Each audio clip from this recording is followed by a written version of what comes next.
요즘 하는 시리즈 제목이 이제 도대체 어떻게 살아요? 뭐 이건데요. 오늘 시간은 도대체 어떻게 살아요? 창의성 있게 살아. 뭐 이렇게 이제 이렇게 이게 이제 오늘 방송 제목입니다. 도대체 어떻게 살아요? 창의성 있게 살아. 창의성 참 중요하죠. 모든 사람들이 창의성 얘기하는데 정말 창의성 있게 사는 게 이제 쉽지 않죠. 다들 어려워하는데 사실 뭐 두려움 때문이죠. 뭐 창의성 있게 사는 게 힘든 이유는 튀는 걸 두려워하니까. 일단 뭐 들어가는 말로 뭐 간단하게 한번 뭐 선으로 이런 말을 하고 싶습니다. 게임에서 승리하는 법은 두 가지가 있습니다. 룰 안에서 상대를 이기거나 내가 이기도록 룰을 바꾸는 겁니다. 스티브 잡스는 룰을 바꿨습니다. 룰을 바꿔야지, 룰을 바꿔서 이겨야 진짜 대박입니다. 창의성과 관련해서 이제 지금 뭐 스티브 잡스 얘기를 했는데, 뭐 저는 창의성 있는 사람들에 대해서 엄청나게 공부를 많이 했고, 저 자신도 아주 창의적이고, 뭐 그런데, 그래서 오늘 창의성에 대해서 오늘 얘기를 할까 합니다. 창의성이 없으면요, 사는 게 참 힘들어요. 창의성이 중요한 이유는 이겁니다. 예를 들어 볼까요?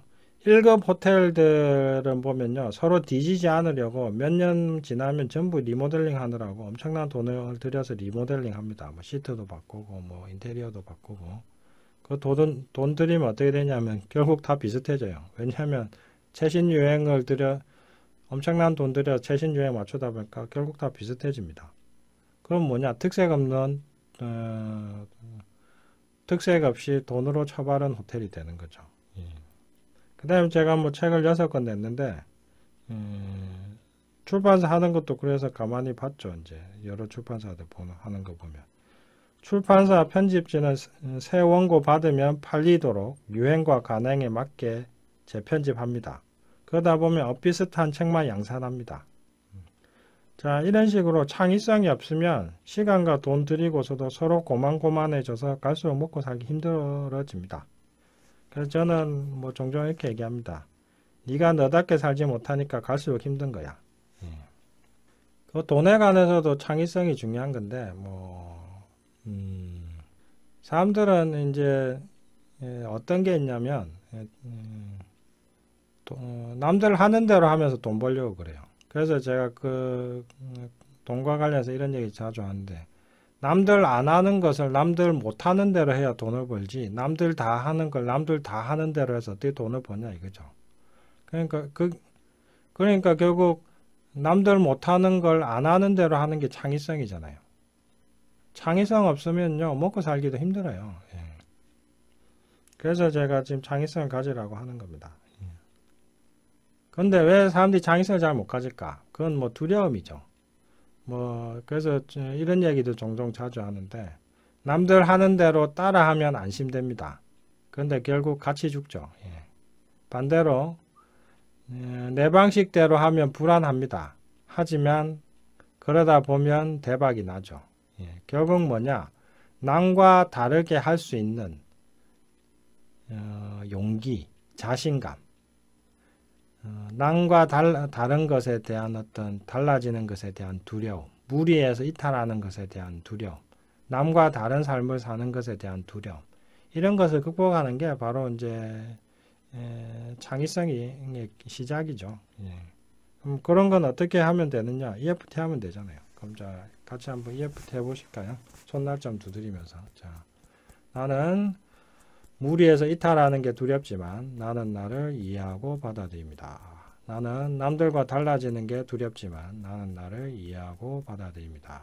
나는 튀는 게 두렵지만 나는 나를 이해하고 받아들입니다. 머리에서부터. 남들과 달라지는 게 두렵다. 눈썹 안쪽. 튀면 맞을까봐 두렵다. 눈가. 무리해서 이탈하면 혼자 나고 할까봐 두렵다. 눈밑. 남들과 다르게 살다가 나 혼자 실패할까봐 두렵다. 코밑. 나는 남들과 달라지는 게 늘 두렵다. 코밑. 턱. 남들과 달라질까봐 새로운 것을 시도하지 못한다. 쇄골. 남들과 비슷비슷하게 맨날 사니까 지겹고 되는 것도 없는데도 무서워서 이러지도 저러지도 못한다. 옆구리. 나는 남들과 달라지는 게 두렵다. 자, 다시 머리. 나는 남들과 달라지는 게 두렵다. 눈썹 안쪽. 달라지는 게 두려워서 시도도 못한다. 눈가. 튀면 정 맞을까봐 두렵다. 눈밑. 하지만 이제 이런 두려움도 모두 버리고 코밑. 새로운 시도를 하고 싶다. 턱. 남들처럼 하다가는 같이 죽을 뿐이다. 쇄골. 이제 이 두려움을 버리고 새롭게 도전한다. 옆구리. 나는 나답게 산다. 남들과 다르게 산다. 자, 뭐 이런 식으로 하시면 되겠죠. 자, 요즘 뭐 20대 80, 80의 사회, 88만원 세대 뭐 이런 얘기 많이 하는데 이게 왜 그런지 아세요? 이게 창의성 부족 때문에 그래요. 똑같이 생각한 사람들이 88명이 있으면 80명이 또 비슷비슷한데 그 80명 중에 아무나 쓰면 되잖아요. 그럼 100명 중에 80명이 비슷한 생각하고 있으면은 그 80명은 결국 값어치가 떨어지겠죠. 그러니까 창의성이 없으면은 이게 이런 일이 일어나는 거예요. 자, 뭐 또 그것과 관련해서 사람들은 근면성을 참 중요하게 생각하는데요. 근면성보다 창의성이 더 중요합니다. 자, 근면성이란 것은 주어진 길을 열심히 가는 것이고요. 창의성이란 것은 새로운 길을 만드는 겁니다. 웬만하면 근면성만으로도 먹고 살지만 때때로 근면성만 너무 지나치면 골병이 들기도 합니다. 특히 요즘 그렇습니다. 요즘 성실하기만 해서는 먹고 살기 더 힘들어요. 왜냐? 다들 성실하거든요. 한국 사람들은. 자, 그 다음에 창의성과 관련해서 이제 제가 또 준비해 온 내용이 있는데 창의성 하면 또 생각나는 사람이 있습니다. 이소룡입니다. 저는 이소룡에 대해서도 연구를 꽤 좀 했는데요. 뭐 다큐멘터리도 10편 이상 보고 그 사람 책도 한 서너 권 갖고 있고 그래서 이소룡이 왜 창의적이냐면은 이소룡의 절권도라는 게 그 자체가 아주 창의적인 겁니다. 절권도는 뭐 1960년대에 이제 이소룡이 창안한 건데 그게 뭐냐면은 이소룡은 엄청나게 창의적인 사람인데 절권도만 봐도 그렇습니다. 원래 이소룡의 무술의 근원이 이제 영춘권이라고 13살 땐가 4살 땐가 그때 무술을 배우기 시작했다는데 중국의 쿵푸에 있거든요. 쿵푸 영춘권이 무술의 원류인데 근데 중국 무술은 이 품새를 중요시하거든요. 그래서 뭐 중국 무술 보면 폼 엄청 잡잖아요. 뭐 형식을 엄청 중요시하는데 이소룡이 거기에 반기를 든 거죠. 무술의 기본이 뭐냐? 결국 잘 싸우고 잘 이기는 거 아니냐? 근데 형식이 뭐가 중요하냐? 이길 수 있는 무술이 최고의 무술이다. 이런 생각을 하게 된 거죠. 그래서 이제 절권도는 요즘을 치면은 요즘 실전 격투기 있잖아요. 요즘 많이 하는 뭐 실전 격투기. 그것의 원조가 바로 사실 이소룡입니다. 60년대 벌써 이소룡은 실전 격투기의 원형을 만들어낸 겁니다. 폼 잡는 게 무술이 아니라 이기는 게 무술이다. 이소룡의 무술의 철학은 딱 한마디입니다. 무술의 본질은 폼 잡는 게 아니라 이기는 것이다. 그래서 나는 이길 수 있는 모든 방법을 다 쓰겠다. 그래서 이제 이소룡은 자신의 절권도에 대해서 이렇게 얘기한 적이 있습니다. 절권도는 아직도 진행 중이다. 만들어지고 있다. 절권도가 어떻게 변화될지 나도 모른다. 왜냐? 좋은 기술은 계속 갖다 넣거든요. 그리고 이제 그런 무술 서적을 이소룡이 또 썼죠. 절권도의 길이라는 책도 썼습니다. 원서가 타오 오브 짓쿤도라는 이제 이름으로 이제 나와 있는데 그 책도 이제 제가 대충 봤는데 엄청 철학적이에요. 삶에 대한 그 본질에 아주 충실한 삶의 본질, 지혜, 의미, 그 다음에 삶의 어떤 삶을 살아가는 방식 이런 것에 대해서 아주 자기 나름대로 이제 잘 정리해서 이제 적은 건데, 자, 이소룡이 이제 절권도를 만들었다는 것만으로도 아주 이제 얼마나 창의적인지 알 수 있는데, 이것과 관련해서 이소룡의 명언이 있습니다. Using no way as way, having no limitation as limitation. 이건 뭐냐면 해석하면 이런 거죠. 없는 길이 길이며 무한이 한계다. 뭐 이게 이제 이소룡의 명언 중에 하나인데, 이게 워낙 유명한 명언이라서 이소룡 치면 이 말이 바로 나옵니다. 다시 한번 읽어보겠습니다. Using no way as way, having no limitation as limitation. 길 없음이 나의 길이며 무한이 나의 한계다. 그러니까 어떤 길이든 나는 갈 수 있고 내 어떤 한계도 허용하지 않겠다 이런 말이죠. 근데 이제 이걸 조금 더 이제 설명하자면은 using no way as way, 없는 길이 내 길이다. 이 말은 선입견을 가지지 않는다 이 말입니다. 항상 선입견을 갖지 않고 그 상황과 그 순간에서 가장 최선의 길을 찾겠다. 이게 바로 using no way as way, 없는 길이 내 길이다 라고 하는 것의 의미입니다. 결국 우리는 순간순간 더 나은 것을 고정관념을 버리고 그 상황에서 최고의 것을 늘 찾아라 이 말이죠. 그 다음에 이제 이게 창의성을 기르는 방식이기도 합니다. 우리는 고정관념들이 너무 많잖아요. 누구는 이렇게 하는데 옛날부터 이렇게 해왔는데 이걸 다 버리라는 거죠. 그 다음에 그 다음에 having no limitation as limitation, 무한을 한계로 삼는다. 이 말은 열린 마음을 가져라 이 말입니다. 너 자신과 너의 생각에 한계를 두지 마라. 그래서 어떤 것이든 가능하다고 믿어라. 될 수 있는 방법 무한하다고 믿어라. 이게 이제 having no limitation as a limitation, 무한을 한계로 삼는다. 자, 이것만 잘 이해하셔도 이제 창의성을 가질 수가 있습니다. 그러면 다시 이제 창의성을 갖는 방법에 대해서 제가 몇 가지로 한번 정리를 해봤는데, 첫째, 정리해봤는데 한번 말씀드리겠습니다. 첫째, 고정관념을 버려라. 창의성의 반대는 고정관념입니다. 하던 대로 하는 거, 아니면 남이 시키는 대로 하는 거, 주어진 대로 하는 거. 첫째, 고정관념을 버려라. 두 번째, 목표를 분명히 하라. 이게 이제 아까 이소룡하고 관련된데요. 이소룡은 무술의 본질을 이기는 거 아니냐. 무슨 폼이 그렇게 중요하냐. 그러면서 이제 영춘권에서 탈피해서 온갖 무술들에서 좋은 기술들을 갖고 오기 시작하죠. 그러면 이제 적관도를 만들죠. 결국 뭐냐.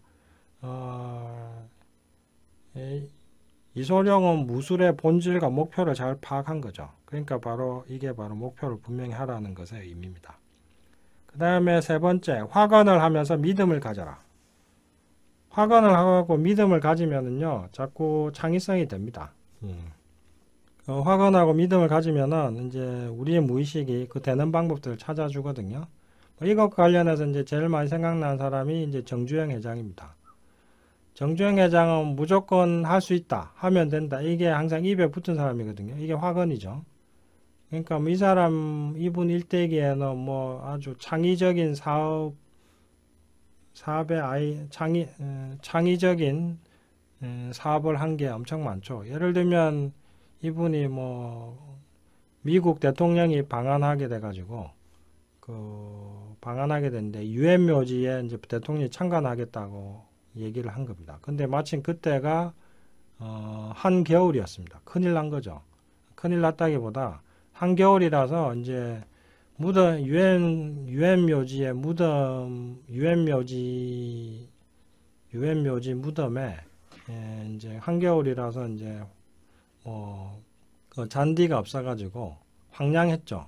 근데 한겨울의 땅에 잔디가 노랗게 죽어 있고 잔디가 자라지 않잖아요. 근데 그걸 보다 보니까 미군들이 이게 너무 황량하고 없어 보인다. 이거 좀 뭐 잔디 좀 깔아줄 수 없냐. 이렇게 이제 정주영에게 이제 의뢰를 했죠. 의뢰를 했는데 뭐 아무도 안 된다고 하죠. 한겨울에 무슨 잔디가 필요하냐, 잔디가 있냐, 안 된다. 다들 이렇게 얘기하고 못 한다고 얘기하는데 정주영 회장이 하겠다고 해서 맡았죠. 근데 어떻게 했느냐? 여기서 바로 이제 정주영 회장의 획기적 아이디어가 나오는데 정주영 회장이 딱 생각해 보니까 뭐 잔디든 아니든 결국 무덤이 풀어게만 하면 되는 거 아니냐 이 생각이 딱 떠오른 거죠. 그게 뭐 아까 얘기한 목표를 분명히 하라잖아요. 그 다음에 이제 평소에 뭐든 하면 된다 이 생각하고 있었기 때문에 화건을 하면서 믿음을 가져라 뭐 이건 또 돼 있었던 거고 그러다 보니까 그럼 풀어기만 하면 되니까 뭐 그게 뭐 꼭 잔디 아니더라도 풀어기만 하면 되잖아 이렇게 생각하다 보니까 그러면 한겨울에 자라는 푸른 게 뭐냐 보리가 자란다 이거죠. 그래서 보리싹을 거기다 갖다 심은 거죠. 일단 뭐 겨울 동안만 뭐 파라면 되니까. 그래가지고 그것 때문에 엄청나게 칭찬을 받고 그다음에 미군에서 나오는 공사를 엄청나게 많이 따게 됐죠. 자, 그게 바로 창의성이죠. 그래서 창의성이 있으면 돈을 잘 법니다. 그 다음에 이제 부담감을 버려라. 뭐 이래 잘해야 된다, 뭐 해야 된다, 뭐 이런 부담감을 버릴수록 잘 됩니다. 부담감과 관련해서 이제 또 생각난 게 있는데 제가 하루는 이제 저희 집사람하고 얘기를 하다가 저희 집사람한테 제가 얘기했습니다. 나는 왜 이렇게 창의적일까? 이렇게 얘기를 했더니 아내가 갑자기 한 얘기가 먹고 사는데 관심이 없으니까 그렇지. 이런 얘기를 딱 하더라고요. 그러니까 이건 뭐냐면은 이제 전 먹고 사는데 관심이 없는 건 아닌데 먹고 사는 거에 대해서 그렇게 부담을 안 가지거든요. 어떻게든 먹고 살 수 있을 거야. 뭐 이렇게 생각하지. 먹고 사는 거 이거에서 돈이 될까? 뭐 이걸로 해서 돈 벌어야 되는데 이런 생각을 하지 않거든요. 뭐 하다 보면 돈이 되겠지. 뭐 돈이 된다고 믿고 뭐 돈이 안 되는 것도 돈이 되게 하면 되지. 뭐 이런 식으로 편하게 생각한다 이거죠. 그 다음에 이제 또 창의성을 갖는 방법. 의문과 호기심을 가지는 겁니다. 이런 의문을 가지는 겁니다. 꼭 이렇게 해야 되나? 이거 말고 방법이 없나? 그 다음에 호기심은 이런 거죠. 혹시 저렇게 해보면 어떨까? 혹시 다르게 해보면 어떨까? 혹시 이 방법 써보면 어떨까? 이런 호기심을 가지는 거. 이게 바로 이제 또 창의성 있게 사는 방법입니다. 그 다음에 이제 또 창의성 있게 사는 방법 뭐냐? 눈치 보지 말고 그냥 나답게 사는 겁니다. 나다운 것에 나답게 살 줄 알아야 창의성이 생깁니다. 그러니까 그 옷 입는 것이든 먹는 것이든 나답게 사는 사람이 결국은 창의성 있게 사는 겁니다. 남들 눈치 보면서 남들하고 비슷하게 입고 먹고 자면서 어떻게 창의성이 생기겠습니까? 남들의 하여튼 내가 좋으면 약간 히피 스타일로도 입어보고 머리 스타일도 내가 하고 싶은데 해보고 그게 이제 눈치 보지 말고 나답게 사는 겁니다. 그래서 창의성을 갖는 방법 다시 한번 말씀드렸던 거 정리해 보겠습니다. 창의성을 갖는 방법 뭐냐? 고정관념을 버려라. 목표를 분명히 하라. 확언을 하면서 믿음을 가져라. 부담감을 버려라. 의문과 호기심을 가져라. 눈치 보지 말고 그냥 나답게 살아라. 자, 뭐 이런 걸 할 때 뭐 눈치 보인다든지 두려움이 생긴다든지 그 다음에 두려움이 생긴다든지 부담감이 생긴다든지 이럴 때는 EFT 하면 아주 좋겠죠. 그럴 때 EFT 도움이 많이 됩니다. 자, 그 다음에 또 창의성과 관련해서 뭐 또 몇 가지 이야기 좀 더 해볼까요? 뉴턴이 만유인력 배운 거 아니죠. 아인슈타인이 상대성 이론 배운 거 아니죠. 스티브 잡스가 아이패드 만드는 법 배운 게 아니죠. 자, 이렇게 최고의 지식은 배울 수 있는 게 아닙니다. 그럼 그들이 이렇게 할 수 있었던 원동력이 뭘까요? 그들의 최고의 스승은 의문과 호기심이었습니다. 이것이 창의성의 원천입니다. 저는 이제 그 업적을 남긴 아주 탁월한 업적을 남긴 사람들이 어떻게 했는가를 쭉 보면은 전부 다 의문과 호기심에 미친 사람들이었습니다. 결국 창의적이 되는 방법은 의문과 호기심을 많이 갖는 겁니다. 그 다음에 이제 또 의문과 호기심에 대해서 또 말씀드리자면 인생의 가장 큰 수확은 종종 뜻하지 않은 곳에서 얻기 마련입니다. 그러니 마음을 열고 의문과 호기심을 쫓아가십시오. 예. 뭐 이게 돈이 되니 안 되니 뭐 남들이 어떻게 생각할까 뭐 이런 거 다 버리시고 그냥 호기심 생기면 쭉 해보세요. 하다 보면 그게 대박 날 수도 있어요. 그렇게 해서 원래 위대한 발견은 호기심과 의문을 쫓아가는 과정에서 우연히 발견된 경우가 대부분입니다. 뭐 난 이거 해서 꼭 뭐 해야지 이런 식으로 주어진 어떤 과제에서 생겨나는 게 아닙니다. 그 다음에 이제 그 다음에 창의적인 것과 관련해서 이제 또 한 가지 생각난 게 있는데 뭐 저는 이제 뭐 직접 간접적으로 온갖 창의적인 사람들을 많이 만나봤는데 저만큼 창의적인 사람도 많지는 않았습니다. 근데 그 이유가 뭘까 이렇게 아마 생각을 쭉 해봤는데 그 부모님 덕이 아니었을까 하는 생각을 했습니다. 그게 왜 부모님 덕이냐? 첫째로 아버지가 중졸이고 어머니가 초등학교 졸업이라서 저한테 뭐 특별히 가르쳐 줄 게 없었습니다. 그냥 알아서 하라고 했거든요. 실제로 별로 가르치지도 않았습니다. 뭐 배운 게 없는 분들이다 보니까. 그러다 보니까 본의 아니게 자수성가가 아닌 자수성학, 혼자서 학문을 하게 된 거죠.